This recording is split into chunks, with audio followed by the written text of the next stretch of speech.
Hello and welcome back to my channel মিষ্টি two muffin. কেমন আছো বন্ধুরা তোমরা সবাই? আশা করছি ভালো আছো, আমিও ভালো আছি। আজকে মানডে আর আমরা এখান থেকে আজকে ফিরে যাচ্ছি। আমাদের চেক আউট হয়ে গেছে আর এখন আমরা যাচ্ছি সাউথ স্ট্যাক লাইট হাউস, যেটা আমাদের এখান থেকে প্রায় ওই 27 মাইলসের মতন দেখাচ্ছে, প্রায় 1.5 ঘন্টা মতন লাগবে। লাইট হাউসটা কভার করে তারপরে আমরা এখান থেকে বাড়ি ফিরে যাব। চলো তাহলে।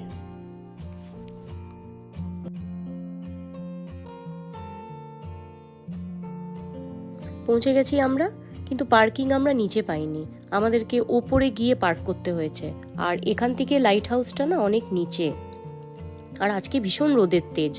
জেনারেলি এখানে সমুদ্র বলে খুব একটা গরম লাগে না, হাওয়া চলে, আর আজকে একদম হাওয়া চলছে না, এই জন্য না রোদটা খুব গায়ে ফুটছে।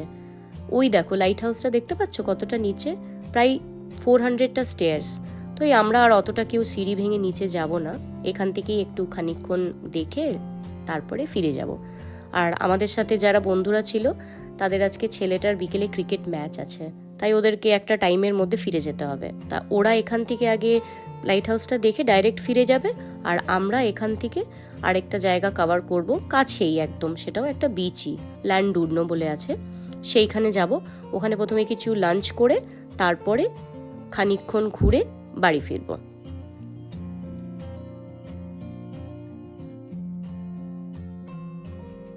আর জানো তো এখানে না ওয়েলশ ল্যাঙ্গুয়েজ বলা হয়। ওয়েলশটা না ইংলিশের থেকে আবার অনেকটা ডিফারেন্ট প্রোনাউন্সিয়েশনটা।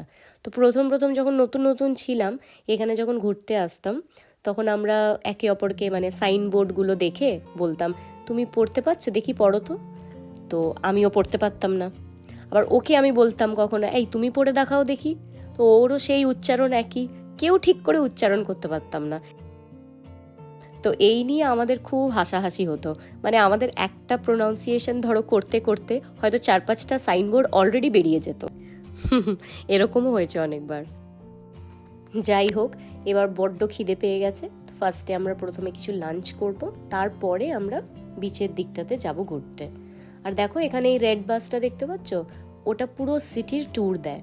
মানে ধরো সিটিটা যারা ঘুরতে চাইছে তারা এই বাসের টিকিট নিয়ে নিল, 1 ডে ট্রাভেল কার্ড, আর নিজের মতন করে ওরা হপ অন হপ অফ করে পুরো সিটিটাকে দেখে। এই দিকটা আমরা চলে এলাম, দেখো এটা বিচের দিকটা।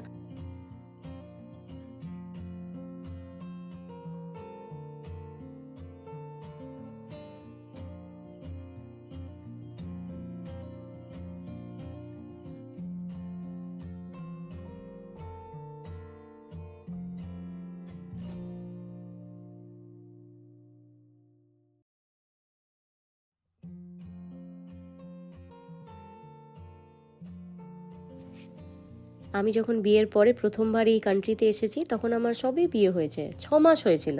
আমি 6 মাসই ইন্ডিয়াতে ছিলাম, তারপরেই আমি এখানে চলে এসেছিলাম।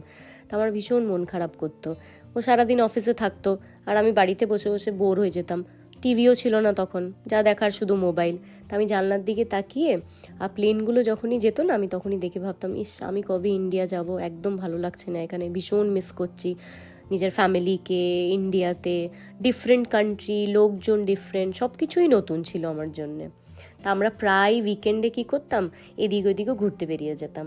আর লং উইকেন্ড হলেই আমরা এই জায়গাতেই আসতাম, ল্যান্ডুডনো। আমাদের দুজনেরই এই জায়গাটা ভীষণ পছন্দ।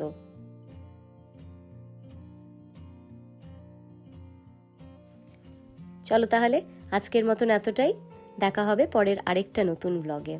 আর তোমাদের এই ব্লগটা যদি ভালো লাগে তাহলে প্লিজ একটা লাইক করে দিও, আর আমার চ্যানেলটাকে প্লিজ সাবস্ক্রাইব করে দিও। আর তোমরা কমেন্টেও জানাতে পারো কি তোমরা কী নিয়ে আর ব্লগ দেখতে চাও। টিল দেন ভালো থেকো, টাটা।